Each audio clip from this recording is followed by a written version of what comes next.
Meie eelmise nädala saates olime Sauel, kus toimusid ühe korrusmaja kompleks renoveerimistööd, rääkisime ventilatsioonist ning jutust käis läbi ka teema KredExi 40% toetus.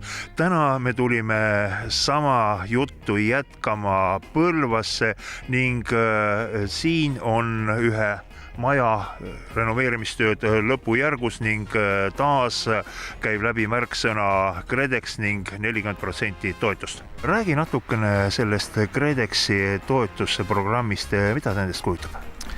Et siis alates eelmise aasta kevadest on ühistutel võimalik jällegi KredExist taotleda renoveerimistoetust enda rekonstrueerimismõtetele. Ja antud toetuse suurusjärgud on siis Lõuna-Eesti mastaabist võttes 15%, 25% ja 40%. Aga mis tööd siin selle maja juures tuli ära teha? Antud maja juures siis soojustati ära välisseinad, soojustati ära katuslagi, soojustati ära sokkel koos maa-aluse osaga ning lisaks välispiiretele siis rekonstrueeriti küttesüsteem, mis siis muudeti ümber kahetorusüsteemiks ning rajati soojustavastusega ventilatsioonisüsteem. Antud maja juures siis rajati soojustuskihtide alla uued ventilatsiooni väljatõmbekanalid, kuna algselt uuringute järgi need maja enda kanalid olid kasutuskõlbmatud ning katusele siis paigaldati 2 ventilatsiooni väljatõmbe agregaati, mis siis omakorda tõmbavad korteritest sooja õhu välja ning kannavad üle külmainele selle sooja energia ning viivad selle alla sooja sõlme, kus on siis paigaldatud vesi soojuspump. Ehk antud ventilatsioonilahendus on soojuspumba baasil tehtud seal.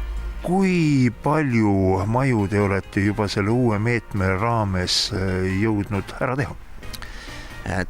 Selle või 2015 aasta sügisest alates oleme juba rekonstrueerinud 5 täislahendusega maja.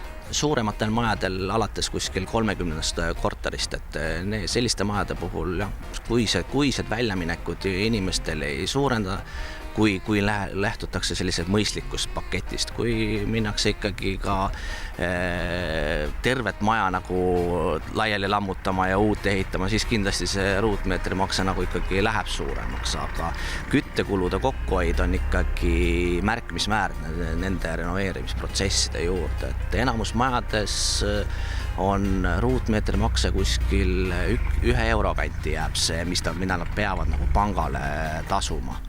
Aga nüüd on lihtsalt need väljaminekud aasta lõikes ühtlaselt ära jaotatud, et 12 kuud ühtne stabiilne väljaminek. Kokkuvõtteks tahaksin öelda, et Nurgakivi on toonud siis teieni taas ühe firma, kellel on kogemus korrusmajade renoveerimiseks ja kui teiegi elate korrusmajas ja renoveerimise plaanid on meelel või keelel, siis teate, kellega suhelda, kellega konsulteerida.